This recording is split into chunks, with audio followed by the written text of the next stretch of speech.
Hey, I'm Kazi. I'm a team rider for SCOR for more than 3 years now, and I recently did a video project on the island of Elba, and it was also the time for me to build a new bike. And in this video I want to talk about the parts I used for this bike and explain a bit why I used these parts and which bike I've chosen.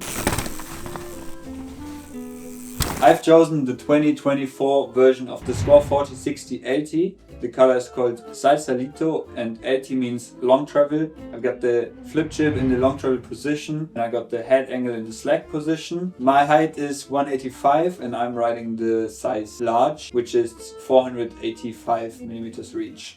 This bike is perfect for the kinds of trails the island has to offer because they are fast, they are straight, they are really rough, and also it's playful enough to handle those technical trails with tight switchback turns and also jumps or whatever the trail has to offer. Probably the most obvious thing about the bike is the fork. It's the Intend Edge. It's an upside down enduro fork and it's got 170 millimeters of travel. What I like the most about the fork is the high quality feeling, the sensitivity, and also the feeling that it's really frictionless.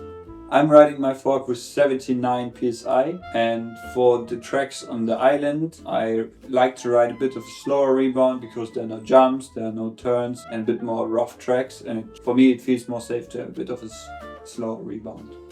The shock is called the Hover Gamechanger. It's also from Intend, and what I like the most about this shock is that it almost feels like a coil shock, but on the same hand it's super nice for climbing because you can lock out completely, so it's really stiff, and you can adjust the compression and also the rebound.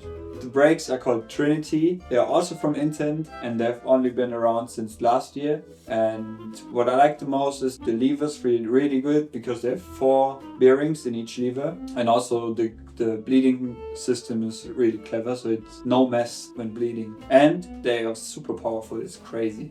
Very important for a bike are the wheels. I've chosen the Thun Race 30 wheels. Thun is also a company from my hometown, Freiburg. These wheels are super light and the same hand they are super strong, and that makes them perfect for this kind of bike.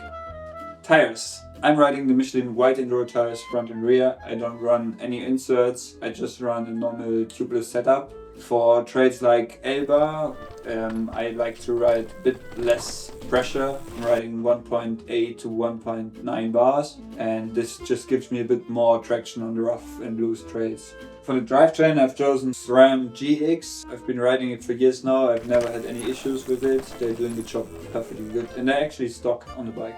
So for the seat post I've chosen the bike yoke in 185 millimeters, and for the bars I'm riding the stock 800 millimeter SCOR bars because I have long arms and that fits perfectly for my size. Stamp I'm riding the Bergtech, and also grips I'm riding the stock Bergtech grips. They're perfect. Last but not least to mention is the slicey frame protector. I think it's a really nice opportunity to personalize your bike. I've chosen the Dolce Vita frame protector, which fits perfectly the vibe of the island. Yeah, that's basically it. Thanks for watching my little bike check. Hope you enjoyed it. If you have more questions about the bike, just leave them in the comments below. And thanks for watching. See you next time.